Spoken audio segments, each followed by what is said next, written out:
Okay, hold your applause. Thank you. So I am Oren Segal. I'm the Vice President of the ADL Center on Extremism.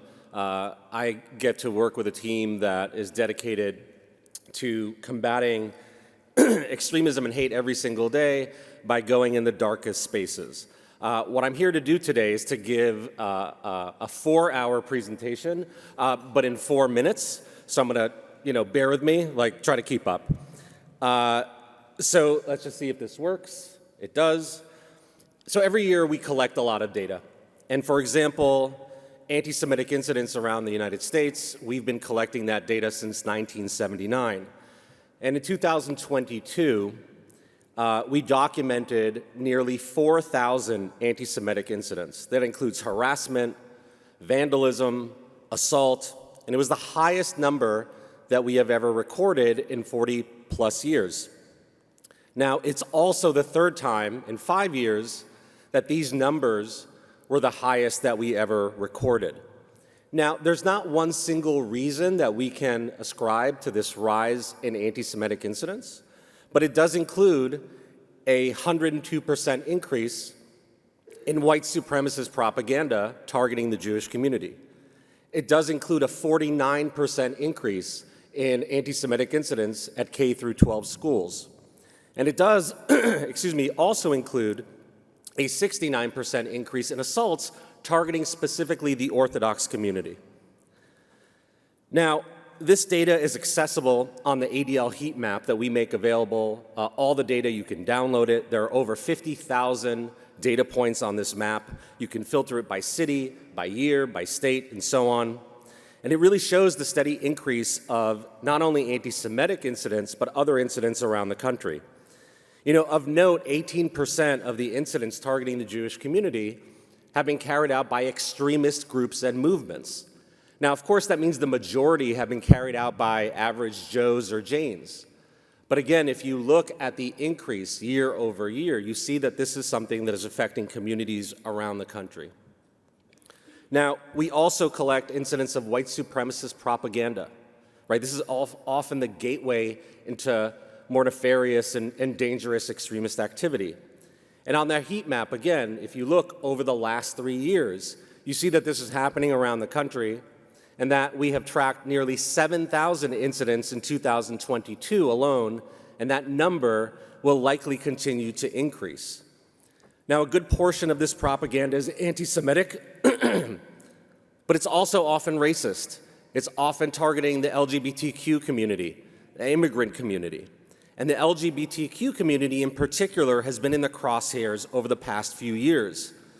Between June 22 and April of 23, ADL collaborated with GLAAD on research that revealed at least 356 anti-LGBTQ extremist and non-extremist hate incidents across the country. This includes demonstrations aiming to intimidate organizers, attendees at drag shows, bomb threats at hospitals that offer health care for LGBTQ people, mass shooting.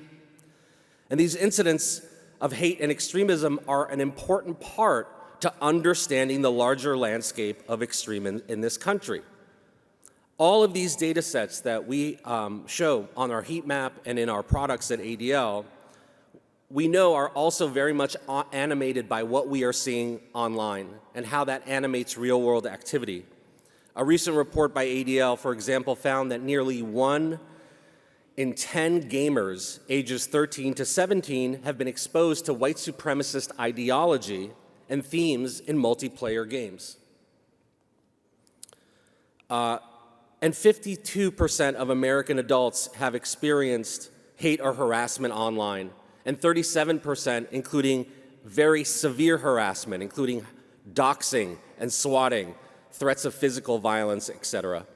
Marginalized groups reporting being harassed for their identity are at much higher rates than non-marginalized groups. And again, LGBTQ community respondents reported the highest rate of harassment amongst marginalized groups. And all this data comes at a time of disturbing extremist-related violence. Every year we track extremist-related murders in this country. And in the past 10 years, 75% of those extremist-related murders have been carried out by right-wing extremists, and the majority of those by white supremacists. And 75% of those extremist murders, people have been killed because of firearms themselves. And we have also identified in a very shocking data, at least shocking to me, that 62 extremist-connected mass killings have occurred since 1970. And about 57% of those have occurred just in the last 12 years. So these ideological mass killings over the last 12 years are more than what we saw in the previous 40. Again, you can find more of this data and filter it on our heat map. So to conclude, why is this data so important? First, we have to recognize that data drives policy.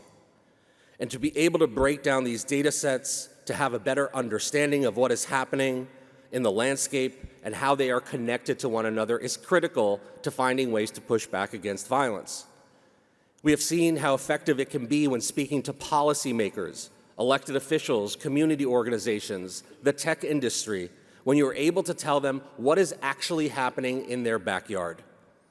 And at the end of the day, this data is meaningless unless good people try to make sense out of it and use it to push back against the hate and violence. So all of us at ADL participating in this important summit look forward to engaging with all of you in the next few days on this data to share our expertise, our efforts to mitigate these threats. So that was my 4-minute, maybe 4-hour presentation. Thank you.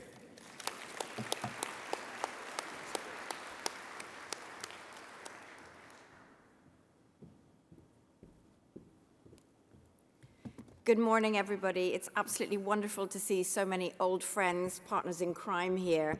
I did want to start just by saying a very, very heartfelt thank you to Laura and her team for this enormous job and effort that you put into bringing us all here together, not just to opine on the problem, but really to find solutions, catalyze action at a very, very critical time.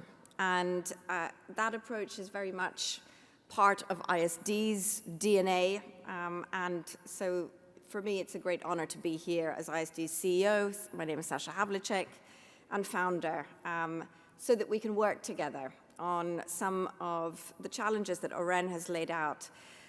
ISD, as many of you know, is a global think and do tank, and we've worked now for nearly 2 decades with many of you to detect, to monitor, to mitigate the threats of hate, extremism of all forms, disinformation, working with cities, with practitioners, with communities, with governments to design and to deliver both policy and operational response. I was asked to just say a few words about the evolution of the threat landscape that we're facing based on the research that we've been doing at ISD. Forgive me, there we go. So let me start by saying the obvious, which is the transformation of the extremist landscape has been immense over the past decade. And in place of relatively fringe parochial groups and organizations, we now face large online subcultures able to connect the dots, connecting broad churches, hypercharged by social media, and its amplification of the most divisive and sensationalist content. And they are now increasingly able, as we've seen, to turn that online mobilization into offline action, coalescing around common political objectives.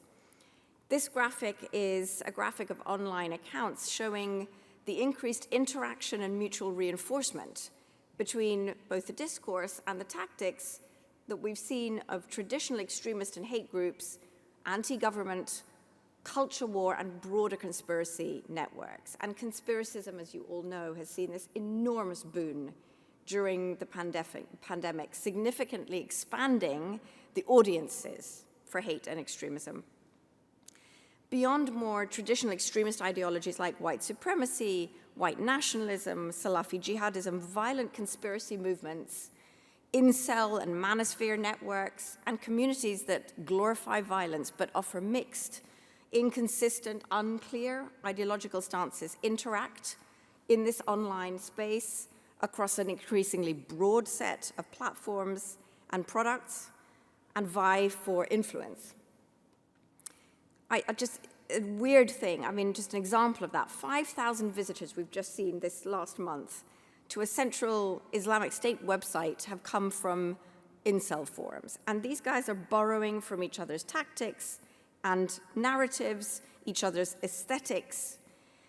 And increasingly, our research has shown, and others have seen this, Kremlin, Chinese, CCP operations, Iranian information operations have come into the mix.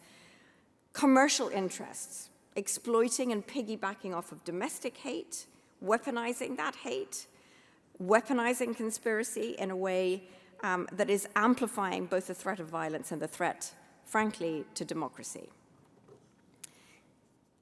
This next slide here shows us a little bit of that online bleed of subcultures in the offline world. And as Oren said, the rise in online threats to LGBT communities has absolutely manifested offline.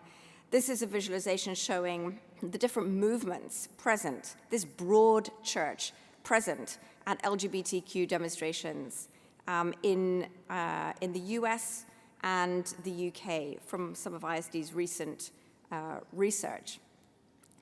And much of this, of course, leads to an uptick in violence. What we're really seeing, having seen a mainstreaming of extremism over the past decade, is increasingly the fringe inspired by discourse from the mainstream. And that cyclical inspiration and mobilization has had very serious implications. This graphic here is a breakdown from our own threat detection monitoring and the high-risk briefings that we provide to law enforcement and to communities of the targets of this type of weaponized hate and extremism.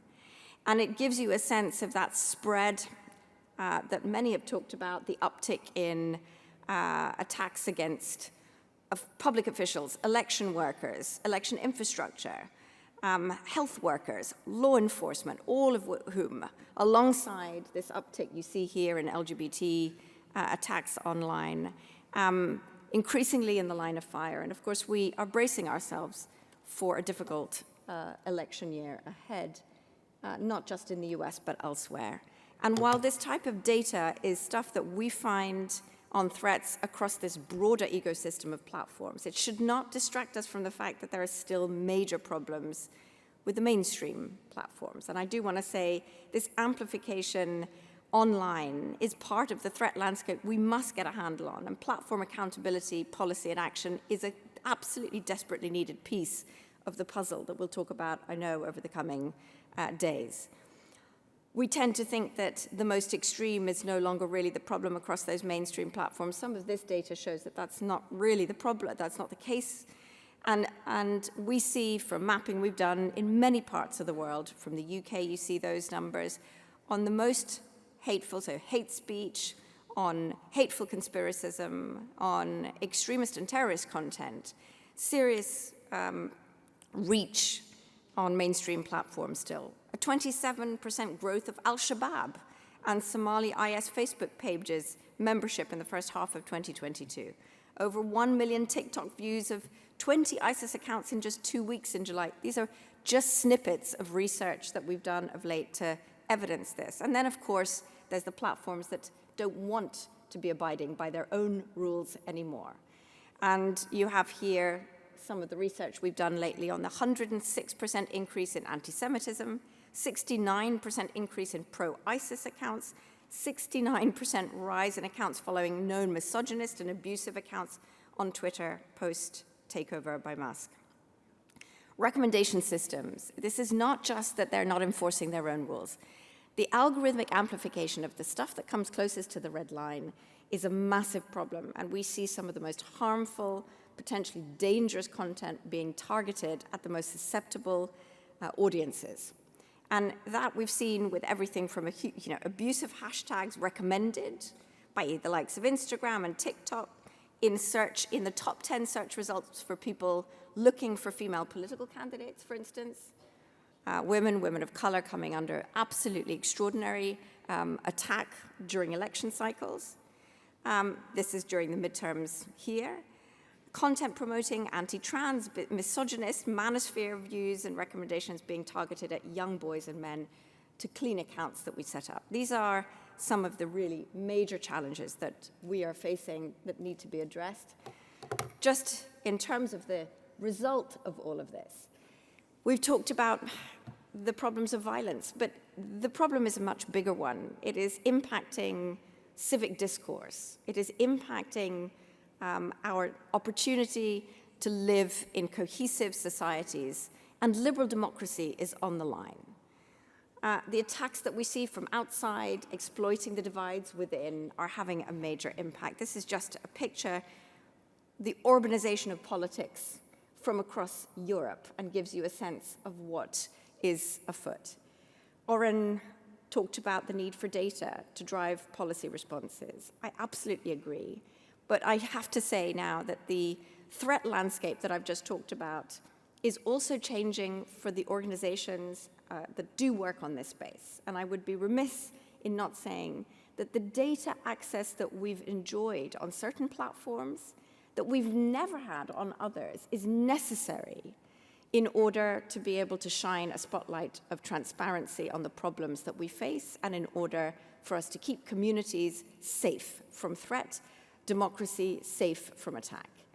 That shuttering of data access is going to be a major problem. The hostility that we are seeing coming at us, not only from the extremist ecosystems we work to combat, but also from the mainstream, from political sources, from platforms themselves, is an absolutely critical challenge that we all together need to take on board. So I look forward to working here on the solutions that we need to come together around. Thank you so much for your time.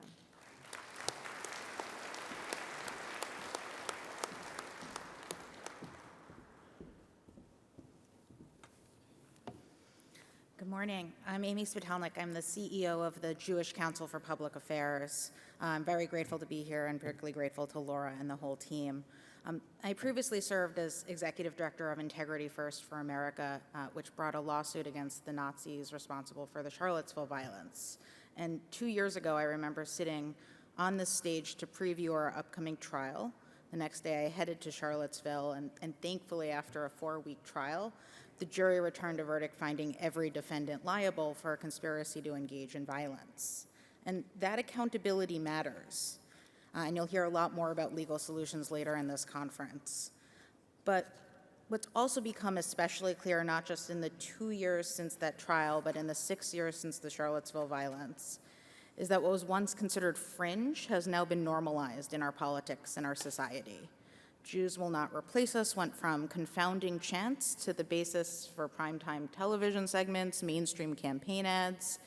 And while the precise language may be watered down, the impact is the same, further emboldening violent extremists to turn these conspiracy theories into deadly action. So it's important to understand how this increasingly normalized hate plays out and how it jeopardizes all of us. And as my fellow panelists shared through that extensive data, we've seen a consistent increase in violence and hate targeting a broad array of communities.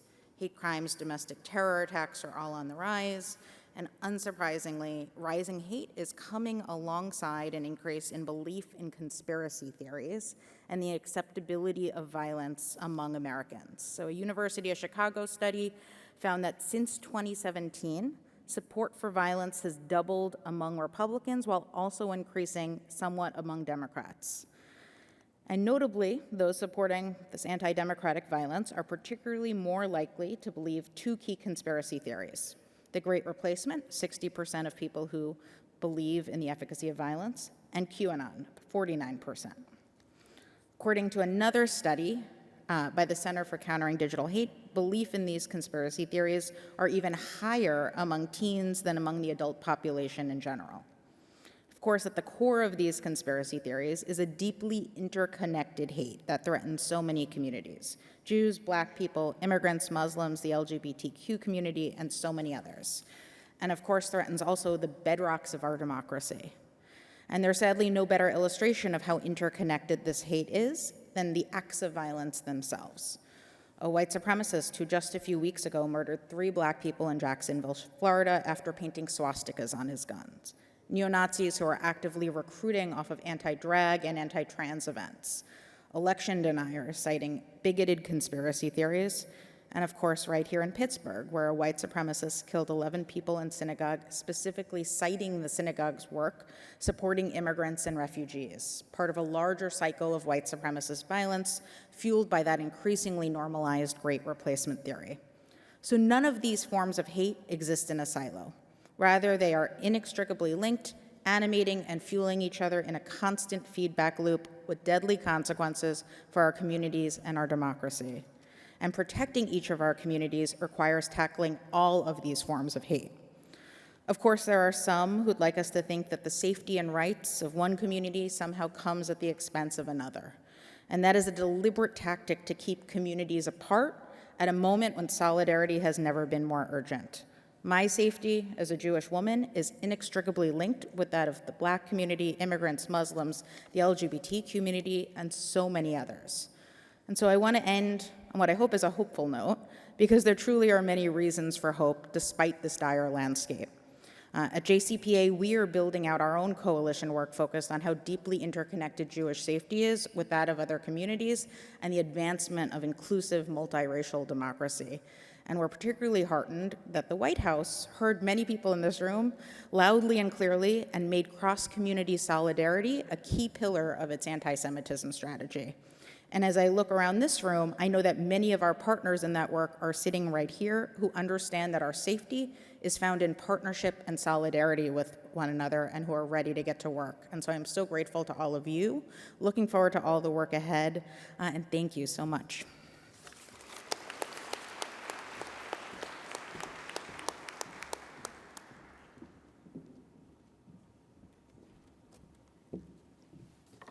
Good morning. My name is Derika Sutton, and I am the Hate Crime Statistics Data Collection Coordinator for the FBI's Uniform Crime Reporting Program. The Uniform Crime Reporting Program generates reliable statistics for use in law enforcement. The Hate Crime Statistics Data Collection provides information on crimes motivated by offenders' bias against race, gender, gender identity, religion, disability, sexual orientation, and ethnicity. The UCR program will be releasing the 2022 Hate Crime Statistics Report in the near future. For today's presentation, I will be using data from 2021. The 2021 Hate Crime Report was released in December 2022 and reflected NIBRS-only data received from law enforcement agencies representing 62.9% of agencies actively enrolled in the Uniform Crime Reporting Program. These agencies covered 64.8% of the population. The December release showed a 21.8% decrease from the law enforcement agencies that participated in 2020. The insufficiency of the 2021 report, coupled with the high priority attributed to hate crimes, prompted the FBI to improve the capacity of bias-motivated crimes reported in 2021. So in March of 2023, the Supplemental Hate Crime Statistics 2021 report was released. The UCR program engaged with states to obtain hate crime data reported in 2021 through the summary reporting system. Nearly 3,600 hate crime incidents were added to the original 2021 report through both the summary reporting system and additional NIBRS. That increased the number of bias-motivated incidents in the original report by almost 50%. With the supplemental, the coverage went from 64.8% to 91.1% of the population, providing a more accurate nationwide picture of hate crime. From the supplemental, we were able to have the following victim information statistics. We had a total of 10,530 single bias incidents involving 12,411 victims. 64.5% of victims were targeted because of the offender's race, ethnicity, and ancestry bias. 15.9% were targeted because of the offender's sexual orientation bias. 14.1% were targeted because of the offender's religious bias. 3.2% were targeted because of the offender's gender identity bias. 1.4% were identified because of the offender's disability bias, and 1% were targeted because of the offender's gender bias. Of the supplemental, the top 3 bias types within select bias categories using volume of reported hate crime, for race, ethnicity, and ancestry, the top 3 are anti-Black or African American, anti-white, and anti-Asian. For religion, they fall as anti-Jewish, anti-Sikh, and anti-Islamic. For sexual orientation, it is anti-gay, male, anti-lesbian, gay, bisexual, or transgender, and anti-lesbian. As we all know, hate crimes are very important. So the UCR program decided to establish a hate crime statistics task force to help further our mission of assisting law enforcement agencies address issues such as helping the communities, helping researchers document trends in hate crimes, provide lawmakers for justification for legislation, and most importantly, to show hate crime victims that they are not alone. In early 2023, the Hate Crime Statistics Task Force was created, and it is a dedicated team made up of various law enforcement and criminal justice representatives from across the nation. They concentrate on the uniform reporting of crime data regarding complete and accurate data, policy, education, and outreach related to bias motivation.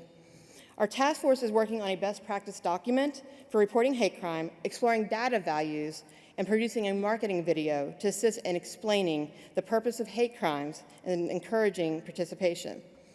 In August 2023, the UCR program held at CGIS a hate crime symposium with a theme of more than just the numbers. This symposium helped shape our focus for the future to include conducting specific hate crime research, the collection and release of timely data, and increased usability on the Crime Data Explorer. Today, I would like to announce that the Hate Crime Statistics Task Force, along with the UCR program, will be launching a Hate Crime Awareness Week in 2024.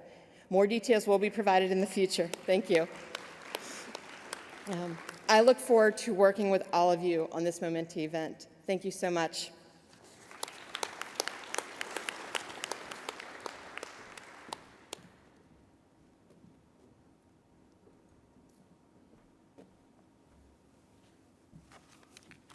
Good morning, everyone. My name is Stephen Piggott, and I work for an organization called Western State Center.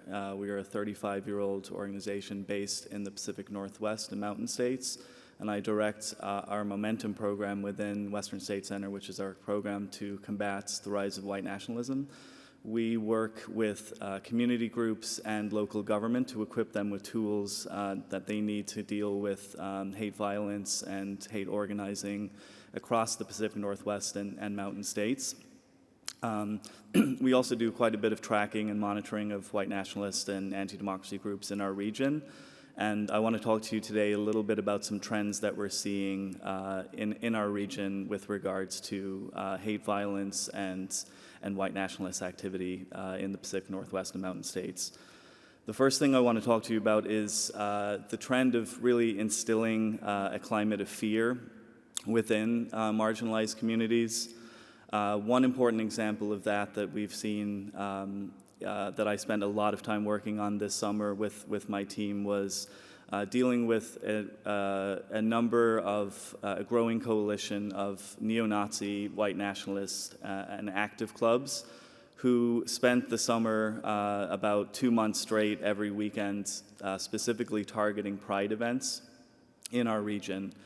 Showing up to Pride events en masse, unannounced, with racist banners, with bullhorns, all in an attempt to intimidate and threaten folks who were attending these Pride events and organizing them. They didn't target larger Pride events that we see across the region, like Seattle or Portland's Pride. These folks made the decision to specifically target much smaller, more rural Pride events, events that were pretty new, events that only took place maybe for 1 or 2 years beforehand. These events took place in places like Lander, Wyoming, Centralia, Washington, and Oregon City, Oregon. And one Pride organizer that we spoke to and that spoke to local media talked about his experience and said, as a neo-Nazi was screaming at him, with racial slurs and homophobic slurs, with a bullhorn in his face, said to media, "Am I going to get beaten up? Am I going to get shot? Is this my last breath?" And the end goal here of these threats of violence that we've seen in our region is to force events to be canceled, force people to disengage. Every drag event that gets canceled in our region is celebrated by these white nationalist groups as a victory and serves as fuel, for them to continue the relentless targeting that we've seen kind of across the country. And, there's definitely a knock-on effect as well with this. We worked with Pride orgs to make sure that they were aware of what was going on, but the violence didn't stop just at these Pride events that we were seeing. There were lasting impacts. In the weeks following the Pride events, we saw a real increase in things like vandalisms, stealing of Pride flags that were specifically targeting the groups that organized these events in the first place. So the targeting violence certainly didn't stop with the initial events or the initial protests, for example. Another theme that I think is really important to look at right now is an attempt by these groups to make themselves look bigger than they really are. A great example of that is the hate flyering that we've seen across our region, perpetrated by groups like the white nationalist group Patriot Front or Goyim Defense League.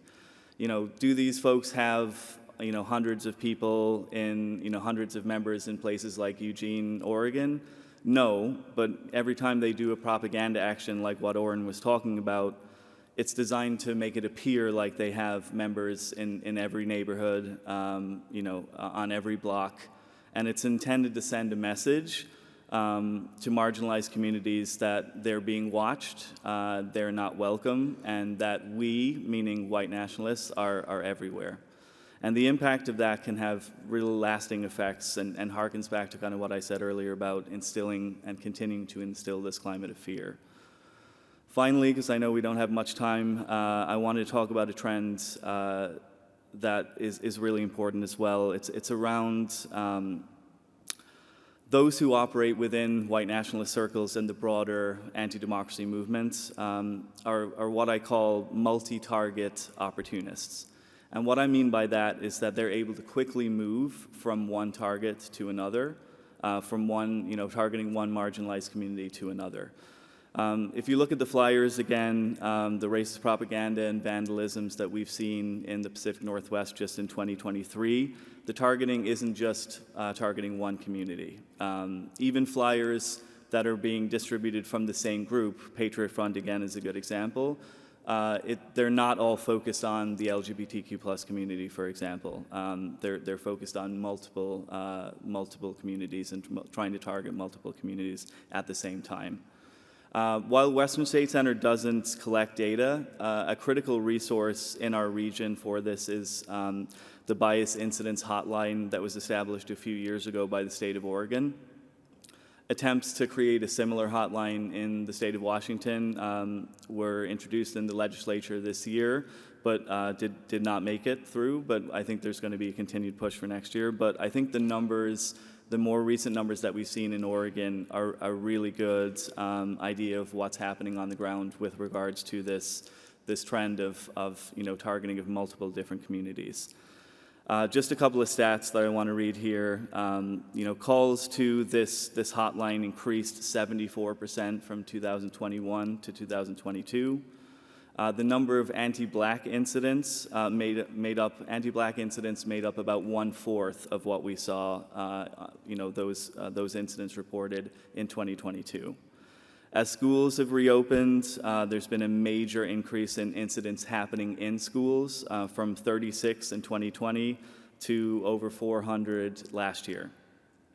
And then, bias-motivated incidents targeting folks for their sexual orientation, up 97%, targeting folks for their gender identity, up more than 150%. And those facing targeting based on their religion, about 75% of this targeting is anti-Semitic. So you can see here that the data shows that incidents are targeting multiple communities are on the rise. And I want to point to just one more example of this trend with regards to the fluidity of this movement. That is, some of the hate violence that we've seen and targeting specifically right now is being driven by current events. And a really good example of this is just in the last month or so, we've seen a spike in anti-immigrant activity, specifically directed towards locations that are housing migrants. I think everyone's probably seen it in the news in terms of what's happened in New York. Most of the people who were organizing those events were not white nationalists, but white nationalists have jumped in on the act quite quickly. And a good example of this is in Boston.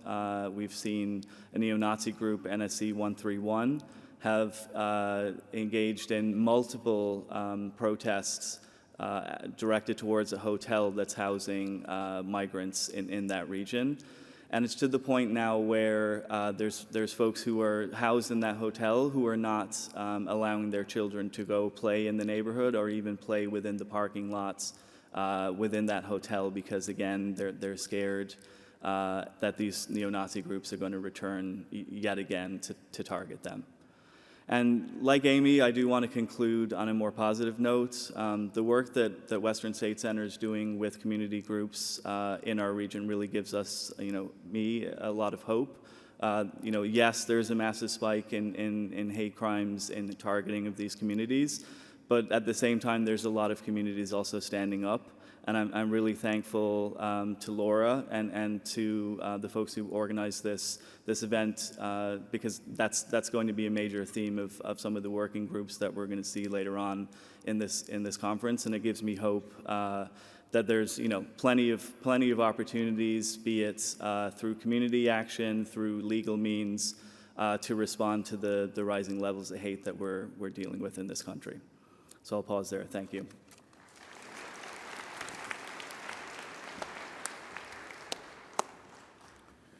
And as this group completes its work and yields the stage, let me ask you to join me in thanking them one more time.